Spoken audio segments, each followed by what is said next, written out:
So maybe you're thinking that you've tried everything possible and you're still on a wait list for medical schools and you still haven't gotten acceptance. If only there's something else, that one more thing you could do to get that acceptance. Well, I got good news. There's something called layers of intent, and we'll be talking about that today. So I spent days, hundreds of hours, researching the entire medical school application process. Reddit, YouTube, Student Doctor Network, podcasts, you name it. I obsess over things, so maybe now you don't have to. Hey everyone, this is Montu Med. Welcome back to my second ever YouTube video. And I'm currently a third year medical student. And today we're going to be diving into a very crucial topic for medical school applicants, layers of intent. If you're currently navigating the application services MCAS, TMD, SAS, or PROMIS, and are wondering about the ins and outs of everything you could possibly do to guarantee that acceptance, this video is for you. So section 1, what is a letter of intent? A letter of intent is essentially a formal communication that you send to medical schools that you have interviewed with to express this is your top choice and you will attend if you're accepted. No ifs, ands, or buts. Unlike update letters or interest letters, this is essentially a commitment that you're making to matriculate if you're given the acceptance, which can strongly influence admissions committees to making the decision from turning that waitlist into an acceptance for you. So section 2, what is the best time to send a letter of intent? And timing is key. And here's a general guideline that you can try to follow. This is going to be done after an interview, and you send it to schools that you only interviewed at. And after you get that waitlist notification from them, this is going to be sent in to affirm your interest and show that commitment and dedication of you wanting to go here for sure if you are accepted.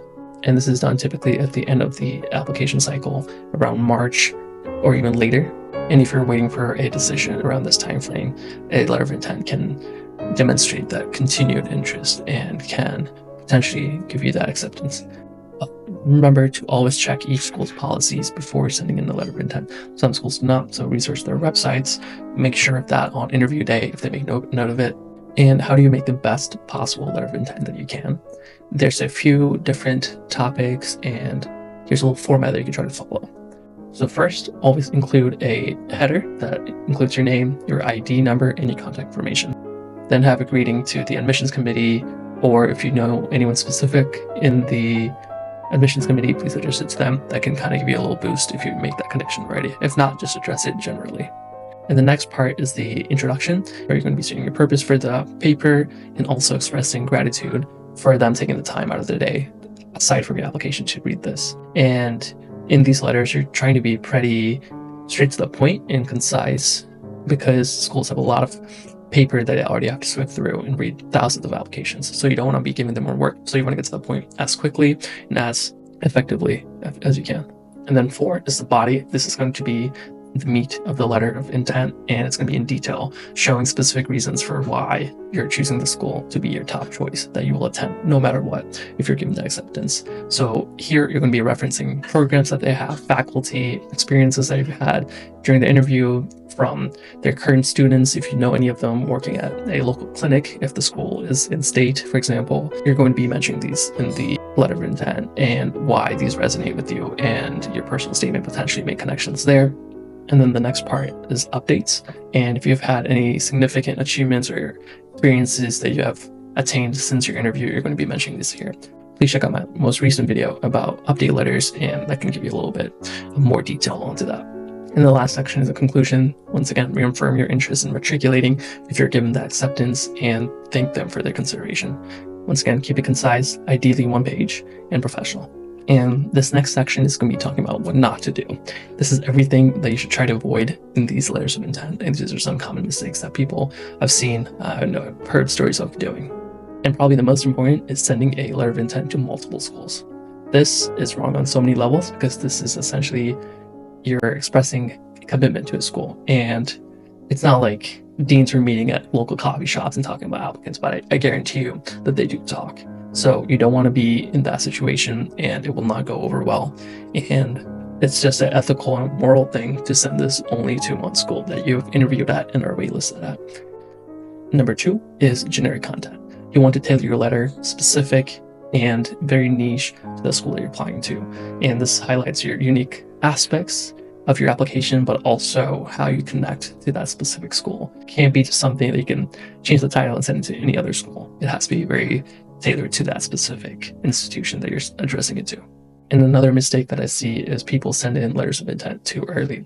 Do not send in a letter of intent before your interview or early in the cycle. It's essential that you've had the first-hand experience with the school so you can really talk about it in a meaningful manner during the letter of intent process. Another mistake that I see people making are ignoring school policies. Some schools may not accept letters of intent, update letters, anything of the sort. So please verify before you're sending in a letter of intent.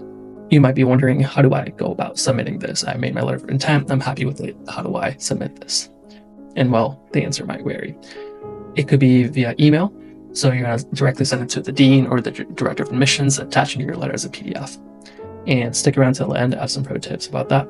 And if you've used a application portal to send in a update letter, you can also use that to send in a letter of intent to the schools. And this shows continued effort and dedication to that school. And just make sure you're following the preferred method that each school has for receiving these letters in terms of whether they want it as a Word or a PDF and the way that you submit a letter. And here I'll be disclosing some of my favorite tips and tricks that I've used in my letter of intent, and that can potentially help you give that little boost on your application. So 1, you want to print out the letter of intent once it's written and sign it by hand. This makes it a little bit more authentic and personalized to you, and you want to rescan that as a PDF and submit it that way. And number 2 is highlighting a faculty member, a lab, or a PI that you found in your research about the school, and expressing your plans to work with this faculty member in lab if you're accepted as a student, ideally in a research topic that you've worked with on the past or you have expressed your interest in, either in your interview or your application. And then number 3, another pro tip is you want to basically stalk the school. Find out everything that they're doing currently on their social media. So go through their Instagram, Facebook, TikTok if they have one, anything you could think of, making it not something that any student can find on the website. So find some unique facts that not all applicants might know about the school and mentioning that in your letter.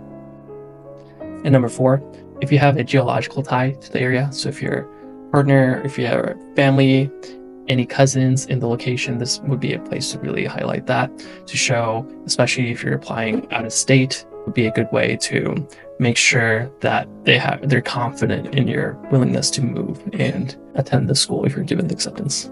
Once again, a letter of intent is a powerful tool that you can utilize at some very specific points in your application to express your commitment, your enthusiasm for a specific school, and can, if you use it wisely, can showcase your fit with the institution and give you that look forward into gaining that acceptance. So stay authentic, be specific, concise, and be professional throughout this process. Hopefully this will get you that acceptance into medical school. And thank you so much for watching. This is, once again, as I said, my second ever YouTube video. So if you have any suggestions that you might have, I will try my best to incorporate that into future videos. If you like the video, like the video. If you dislike the video, dislike the video. And I would appreciate it if you can give it a subscribe. If you have any questions or comments, drop them in the comments below. And I will see you on the next one.